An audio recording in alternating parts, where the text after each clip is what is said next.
While being called the next Spielberg sounds like the ultimate compliment for M. Night Shyamalan, it was a burden that hurt his career. While many fans believe the first M. Night Shyamalan movie was The Sixth Sense, this 1999 smash was actually his third. He had previously helmed two little-seen dramas, Praying with Anger, 1992, and Wide Awake. The Sixth Sense was a critical and commercial phenomenon and established a few directorial trademarks, like the classic M. Night twist ending. For about 5 years, Shyamalan could do no wrong, writing and directing more well-received hits like Unbreakable and Signs. However, a tepid reaction to his 2004 mystery thriller The Village and its ending caused some of that hype to die down. From there, the response to most of his follow-up projects went from bad to worse. By the time the 2013 blockbuster After Earth arrived, critics and audiences had begun to write Shyamalan off. That makes Shyamalan's comeback in the past decade with hits like Old all the more impressive. The filmmaker now admits his move into blockbuster terrority was an error, but in hindsight, the Newsweek headline declaring M. Night Shyamalan as the next Steven Spielberg marked the beginning of his career fluctuations. Being labeled the next Spielberg sent M. Night Shyamalan in the wrong direction. M. Night Shyamalan's The Sixth Sense cameo as a doctor looking worried. Over the course of his 50-year-plus career, Spielberg has had his share of misses, like Hook. In his prime, there was no filmmaker more tapped into the pulse of moviegoers like Spielberg. It's no accident that he helmed some of the greatest blockbusters ever, including Jaws, E.T. and Jurassic Park.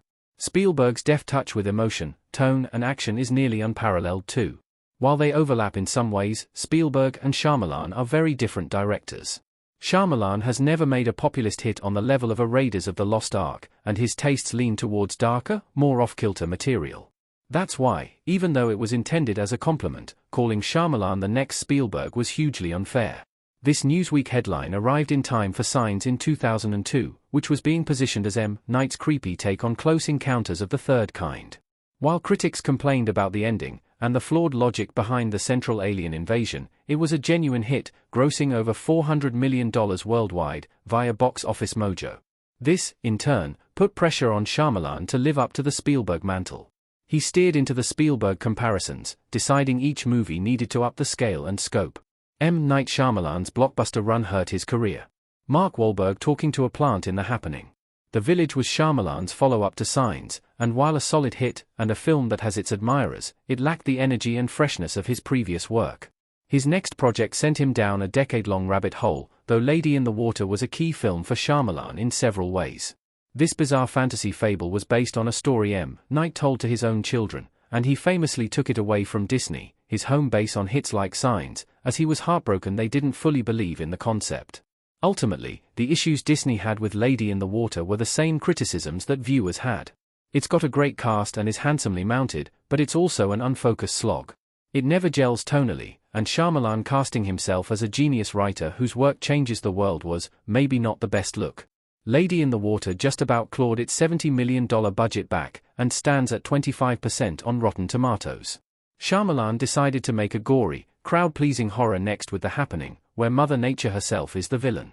Despite some eerie visuals and memorable gore, the intentionally stilted acting and anticlimactic ending resulted in The Happening receiving even worse reviews than Lady in the Water. According to a 2024 profile in The Atlantic, Shyamalan then entered his hired gun phase with The Last Airbender and After Earth. An adaptation of a hugely popular anime and a star vehicle for Will Smith respectively, they should have cemented Shyamalan as the new Spielberg in the minds of studios and audiences. Instead, the financial and critical reception to both highlighted one clear fact: M. Night Shyamalan is no Steven Spielberg.